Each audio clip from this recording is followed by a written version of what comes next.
Hello and welcome back once again to the Wrestling Group. I'm your host for this video, Ryan, and today we are going to be taking a look at the last 10 years of WWE SummerSlam and more closely at the main event matches for each of the cards. So what we're going to be doing is we're going to be ranking them from worst to best, and as always you can leave your list in the comments section below. So the SummerSlam is still seen as one of the big four pay-per-views of the year from WWE. It was only when doing research for this video that I realised just how heavily both Brock Lesnar and Roman Reigns have been involved in the main event scene of SummerSlam.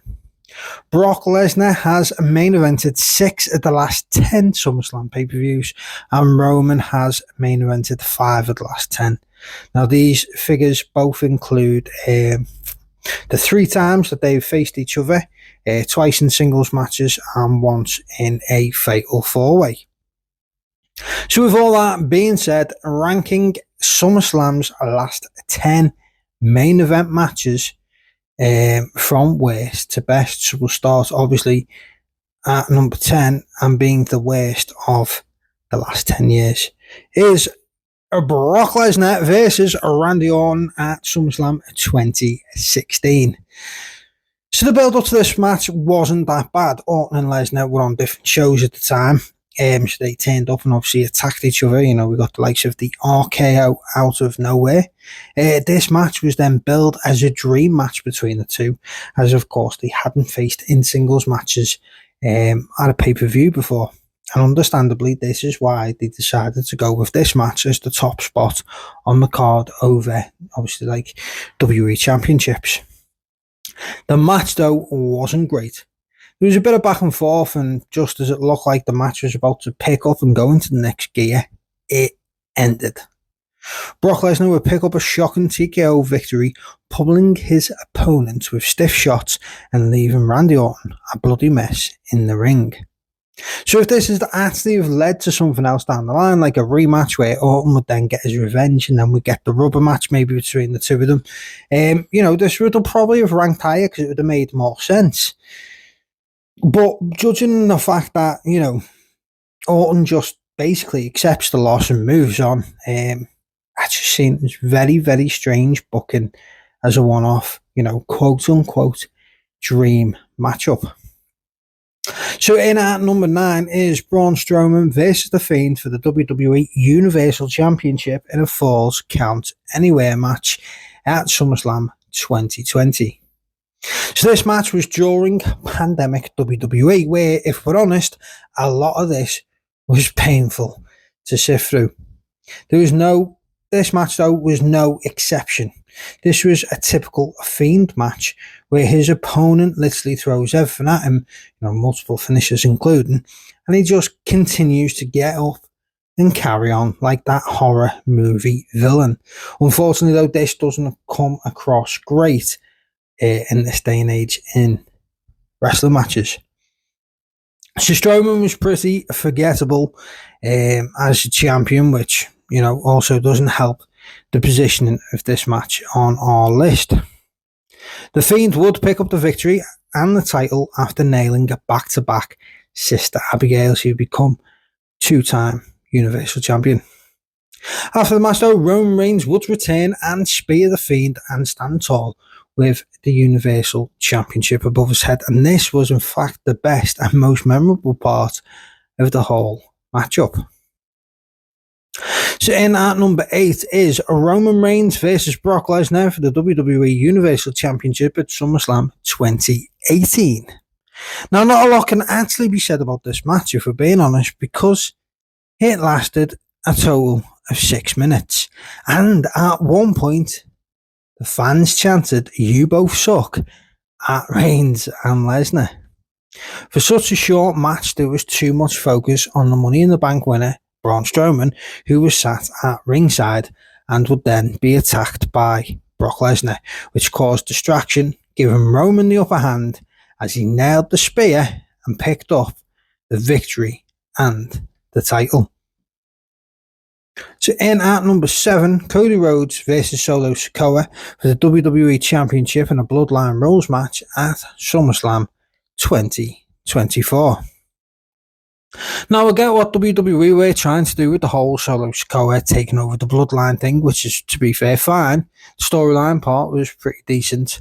But let's be honest here, Solo is not great in the ring, and he definitely shouldn't be main eventing a pay-per-view as big as SummerSlam, let alone challenging for the WWE Championship.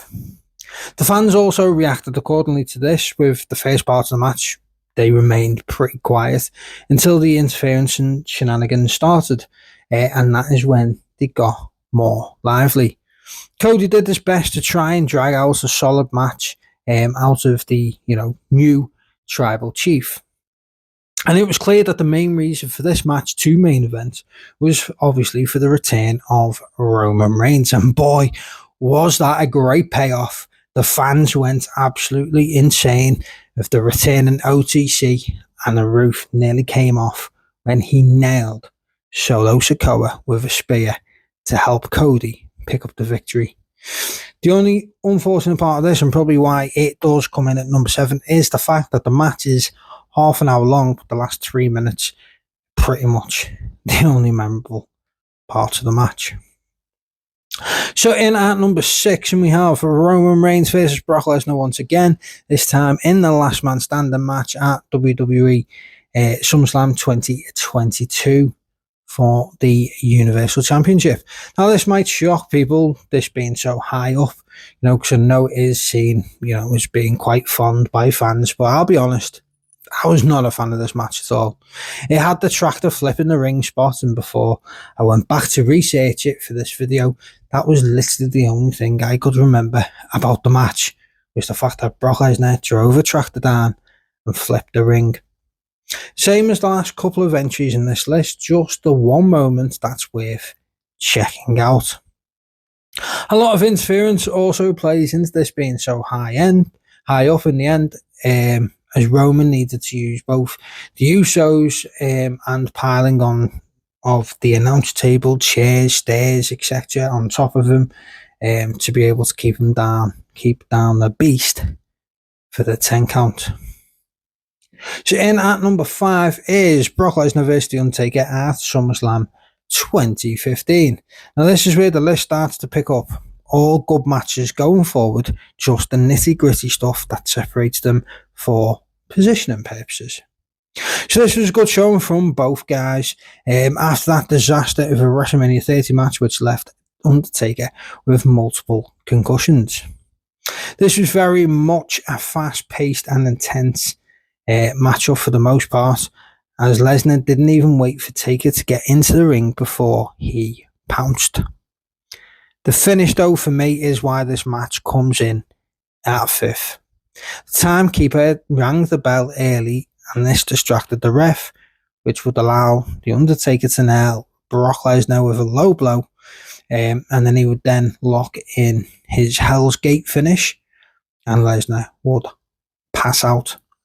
The bell situation seemed to leave fans really confused and pretty much sucked a hell of a lot of the energy out the arena. So then when the results did come about, it left fans wondering, is this actually the end of the match this time? So in at number 4 is Roman Reigns versus John Cena for the WWE Universal Championship at SummerSlam 2021. So what I really liked about this match is that they took their time, nothing felt rushed, and they set up all the big spots well. John Cena hit the AA 3 times in this match, including the big one off the middle ropes, that of course has won him multiple titles in the past. But obviously this time it wasn't enough to get the job done. The near falls were done well, and you had actually believed that John Cena could have won the match, and that's what made this match so good. Beforehand you thought, it's obvious Roman Reigns is going to be the winner, he's going to retain the title and continue his dominating, but then as the match went on and Cena started basically putting his heart and soul into the match, it became less and less obvious, and you did start to think maybe Cena had one more WWE Championship run left in him. At this point, Cena hadn't done so many matches, but he proved that he could obviously still go as and when needed. I mean, hell, look at him now, 4 years on from this match, and of course he is the WWE Champion, and he is defending it pretty much every pay-per-view. So Roman Reigns would win the match with a spear on Cena at the 23-minute mark, and after the match, Brock Lesnar returned and faced off with Roman Reigns in the ring. So we're going into our top 3 now. So in at number 3, Brock Lesnar versus Seth Rollins for the WWE Universal Championship at SummerSlam 2019. Now, this is the type of match that actually reminds us how good Brock Lesnar can be. Obviously he's had some really good matches with Roman Reigns, but over the last decade or so, for the most part, he tends to have 5-minute squash matches. And Brock Lesnar here made Seth Rollins look like $1 million, as he also did, to be fair, in their match at WrestleMania earlier in the year. Now, Seth Rollins actually became a 2-time Universal Champion, with both victories coming against Brock Lesnar. Now, I can imagine there's not many that can say they've beat Brock Lesnar twice, let alone for the title. There was a great spot near the end of this match that would see Seth Rollins put Lesnar through the announce table via the frog splash before landing another in the ring and 2 curb stomps to finally put the beast down. A great match that made Seth Rollins a top babyface in the company at the time. So in at number 2 is Roman Reigns versus Jey Uso in a tribal combat match for the WWE Undisputed Championship at SummerSlam 2023. Now, this was Roman's first defense in 4 months, in fact, since WrestleMania. Roman had told Jey that if he won the match, not only would he become champion, he would also be the new tribal chief. So now, what tribal combat means is, of course, anything goes, which means we got interference from obviously Solo, Sakoa, etc. We had weapons and stuff involved. This match went for 36 minutes and was pretty much action-packed all the way through, and did continue with some good storytelling too. At times, Jey actually looked like he was going to win the title, especially which would lead to his brother Jimmy showing up and costing him the victory. Now, we did know this was obviously a possibility going into the match, but I don't think on this occasion it took away from the execution. This was peak Bloodline story before it became stale and boring.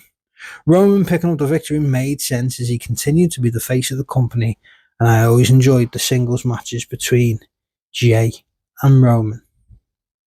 So in at number 1, there can only be one match left, and the best match of the last 10 at SummerSlam main events is Brock Lesnar versus Roman Reigns versus Braun Strowman versus Samoa Joe in a Fatal 4-Way match for the WWE Universal Championship in 2017. Now, this is a great match, probably one of my favourite matches from WWE in 2017. 4 big absolute powerhouses colliding and trying to outdo the others and leaving it all in the ring.